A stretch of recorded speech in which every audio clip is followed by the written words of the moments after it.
so he has a great relationship with those kids, probably. As a young cop in the 80s and 90s, what did I want to do if I came across someone who's in possession of heroin? Lock them up.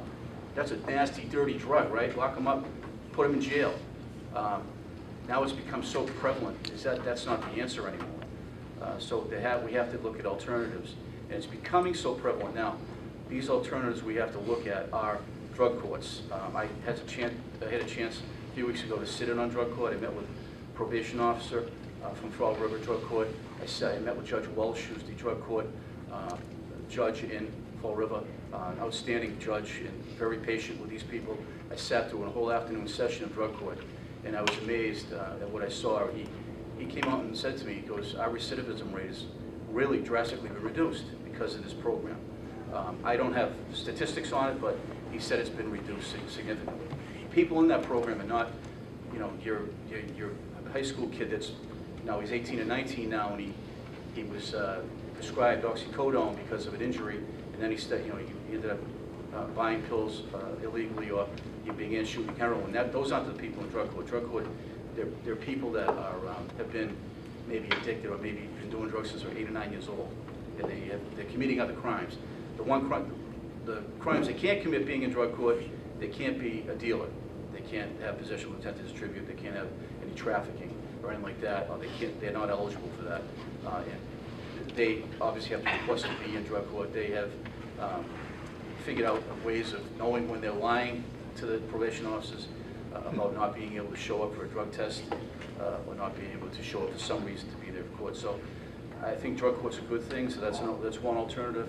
But getting back to the outreach program, I think we need to reduce the number of overdoses in the community. Bristol County is up there. It's in the top 5, out of the top 20 in the state, county-wise. Taunton, Fall River, Bedford, Rainham, and Swansea are right up there, top 5 per capita overdoses. Believe it or not, that's all right off the mass.gov website. So if you went to mass.gov, you can see that there. And Bristol County's right in the top 3 as far as overdoses in the state are concerned. And that's why, one of the reasons why we were just designated a high-intensity drug trafficking area by the federal government is because we recognize that there is a problem here.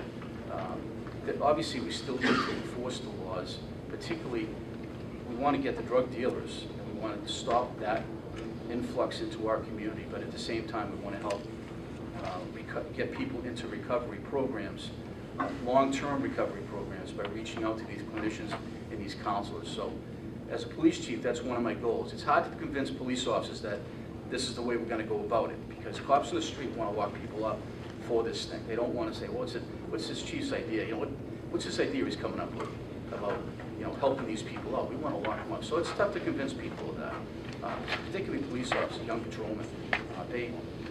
You have to convince them and make them realize there's alternatives in using their discretion on the street. So that's what I've been doing. I've been doing it through social media and other resources. People are stepping up from Ag Care, Learn to Code, STAR, and some other programs. People are just stepping up. Hey, Chief, we'll help you out. We'll help you out. So I developed a resource page that you can access through our website. So, and people are using it.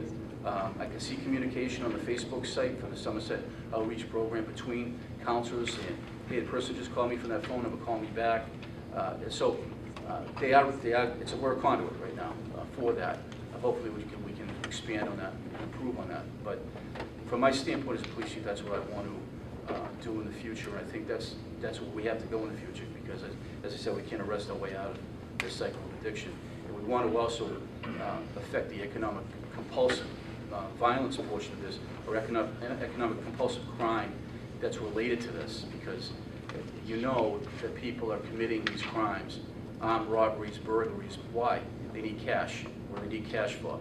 We know what they need cash for. So that's something that we have to dig into. How are we going to do it? We have to help these people recover. So that's my standpoint on it. Chief Walsh of Taunton.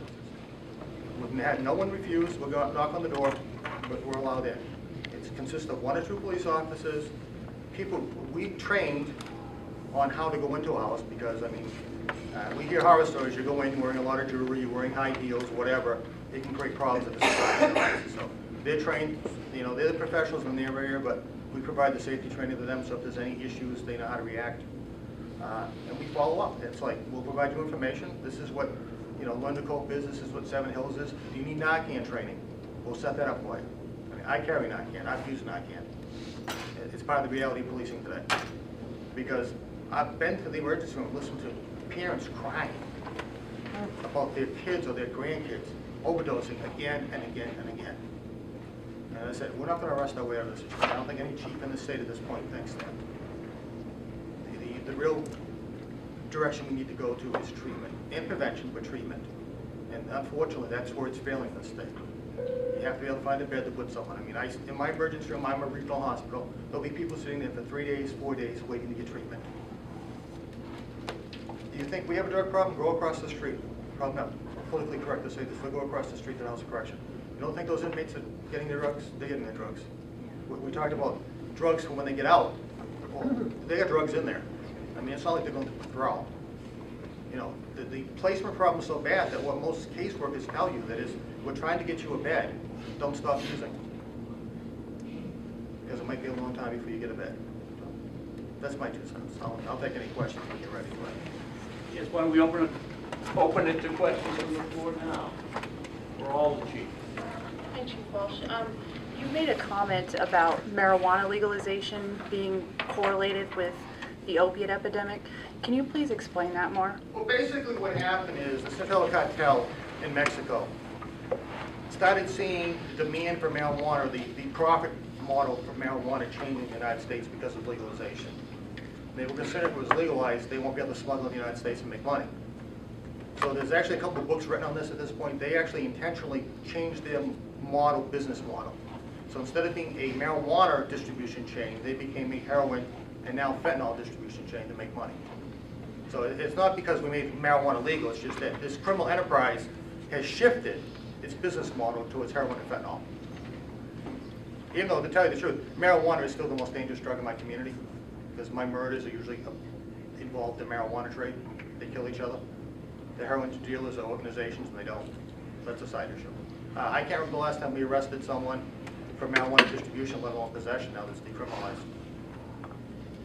I mean, most police departments don't focus on marijuana, contrary to the ads.